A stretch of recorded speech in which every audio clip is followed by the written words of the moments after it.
Breaking news came into the NFL yesterday as Leonard Fournette signed a one-year, $3.5 million deal with the Tampa Bay Buccaneers. So this is obviously big news for the NFL, and I'm going to be making a Tampa Bay Buccaneers season predictions, and I'm also going to be talking about Leonard Fournette's new contract and what this means for the team and for the rest of the league. Let's get right to the video.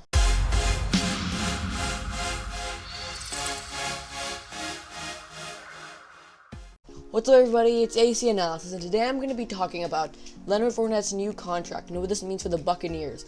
The Tampa Bay Buccaneers this year look to have been signing a super team, and they just signed a good running back to add to their team too. So what does this mean for the rest of the league? How good will the Buccaneers do? I'm going to predict all of these in my video today. Let's get started. So Leonard Fournette's fifth-year contract was declined, and I don't see why the Jaguars did this. I don't see why they did everything that they did, because they did the hard part. They built a really good defense, and then out of nowhere, somehow they just decided to throw it all away. They didn't pay Jalen Ramsey.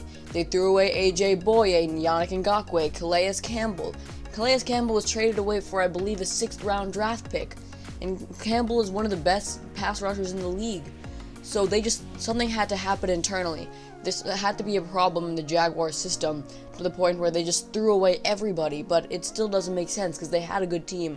They went 12-4. They made the playoffs. They made the NFC and the AFC Championship game, and then the next season they just threw Jalen Ramsey away. In overtime, they lost everything. So I'm still in a little bit of disarray about why the Jaguars are rebuilding so bad. A few years ago, they were Super Bowl contenders, and their defense was the best in the league. They lost in the AFC Championship game. Next season, didn't even make the playoffs because their team was just garbage. And they're just throwing everything away at this point, to the point where their roster-wise look like a 1-15 team. So with them throwing away Leonard Fournette now, they're just completely goners. So now, let's take a look at the Tampa Bay Buccaneers depth chart. They have Tom Brady, obviously, the quarterback that they signed, the GOAT, former Patriot. I'm still sad about that. Then the running backs include Ronald Jones and Leonard Fournette, who I'm sure will be sharing the ball. And their third-string running back is none other than LeSean McCoy. What a third-string running back to have. Then their wide receivers are really where it gets scary. Mike Evans, Chris Godwin, the best duo in the league. Their tight end, they just signed Gronk. They also have O.J. Howard and Cameron Brate. And then their offensive line is always solid. So this team is stacked with superstar power. Brady, Evans, Godwin. They just are stacked with superstar power. Sometimes superstar power does not work, but in this case, I really feel like this team will do great because they just look awesome on paper. So even though Ronald Jones has been named the starter, I think Leonard Fournette will get a lot of the balls.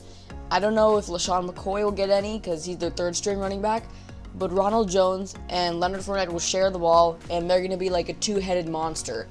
Not crazy monster-like, but they're still going to be a big threat.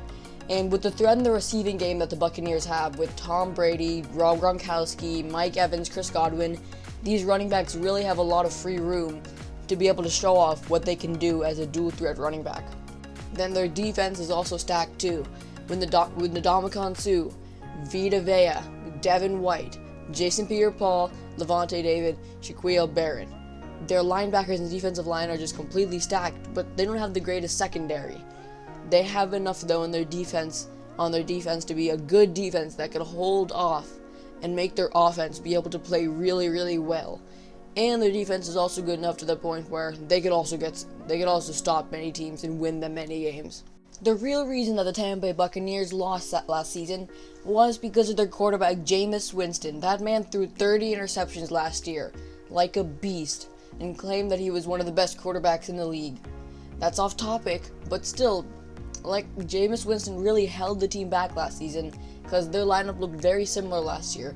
The main changes are Tom Brady and Gronk. So looking at the Buccaneers schedule right away, all I can see is that they have a very tough schedule with some very tough matchups against teams like the Saints, the Falcons, the Chiefs, the Packers. They're playing some really tough teams, so it'll make it a little bit more difficult to be able to decide how good they will do this year. The reason that the Tampa Bay Buccaneers have such a hard schedule is because of their division, the NFC South. They have to play the Saints twice a year, the Falcons twice a year, and the Panthers twice a year. Panthers aren't much of a challenge, but the Falcons always have a chance to do good. Last season was just a big upset for them, but they still have Matt Ryan, Julio Jones. They're still ready to win. And the Saints, they always win, so Bucs are gonna have trouble even reaching the playoffs because of this.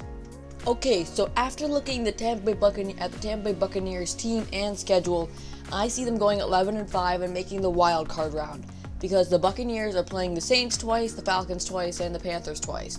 They win both games against the Panthers, they win one against the Falcons, and lose both against the Saints, making them go 3-3 against their division. And because of this, they're going to be able to make the wild card round, because I see Saints doing better than the Bucs. And remember, this is just a prediction, but looking at this, they're playing some really easy teams. Like, they win against the Broncos, they win against the Bears, they win against the Raiders. But they also lose against some difficult teams like the Chiefs, and like I said, the Saints, and they also lose to the Packers. So from looking at their schedule and their team, I see them going 11-5. And just remember, there's always a chance of them doing way, way better than that. They have a chance of going 15-1, even 16-0, and 0-16 also. So this is just a prediction. With that being said, that wraps up this video. This has been AC Analysis on Leonard Fournette's signing and what will this mean for the Tampa Bay Buccaneers. The Buccaneers look great, like I've said.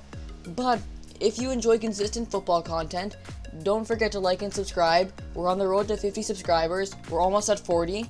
And yeah, see you guys next time. Next video will be up in a few days. And see ya.